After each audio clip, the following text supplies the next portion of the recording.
তা বন্ধুরা দেখো, প্রতিদিনের মতো রান্না নিয়ে চলে এসেছি। আজকে অনেক কিছু রান্না হয়েছে, তা সবগুলোই তোমাদের সাথে শেয়ার করবো। শেয়ার না করলে ভালো লাগে না, আর প্রত্যেকটাই তোমাদের সাথে সব কিছুই আমি শেয়ার করি বন্ধুরা। তাই কী কী রান্না হয়েছে আজকে, কতটুকু হয়ে গেছে, কতটুকু বাকি আছে, সব কিছু তোমাদের দেখাবো। চলো দেখি।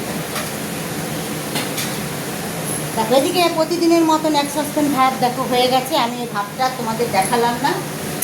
তা এখানে করেছি আজকে দেখো লাল শাক ভাজা করেছি, রসুন ফোড়ন দিয়ে, শুকনো লঙ্কা কাঁচা লঙ্কা ফোড়ন দিয়ে লাল শাক করেছি। আর এখানে আছে দেখো ট্যাংরা মাছের ঝোল করেছি, শিম আলু দিয়ে ধনে পাতা দিয়ে একদম মাখা মাখা, খুব বেশি মানে ঘন ঘন না, হালকা ঘন হালকা মাখা মাখা তোমার হচ্ছে ঝোল করেছি। এই ট্যাংরা মাছের ঝোলটা আবার বন্ধুরা ছেলেরা খায় না, ওদের জন্য কাতলা মাছ করেছি। দেখো একদম কাতলা মাছের কালিয়া টাইপের করেছি পেঁয়াজ দিয়ে।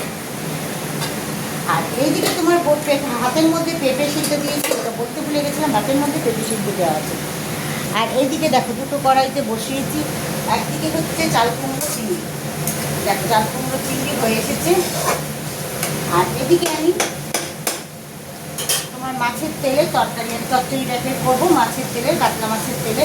এই যে আলু আর কাঁচা লঙ্কা এর মধ্যে বেশ দিয়ে দিয়ে ভাজছি। আর এখানে দেখো তেলটা ধুয়ে পরিষ্কার করে নিয়েছি, খুব সুন্দর মাছের তেলটা। তা তেলটা দেখে আজকে আর বড়া করতে ইচ্ছে করলো না, ভাবে আজকে মাছের তেলে তরকারিই বানাই। নাহলে তেল আনলে বেশিরভাগটা বড়াই করি বন্ধুরা। হ্যাঁ, তা আজকে আর বড়া করতে ভালো লাগবে না।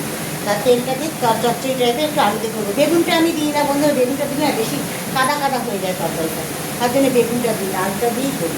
কারণ আজকে দুপুরের মেনু বন্ধুরা কী কী সব কিছু তোমাদের সাথে শেয়ার করলাম। যদি ভালো লাগে লাইক কমেন্ট শেয়ার করতে যেন ভুলো না।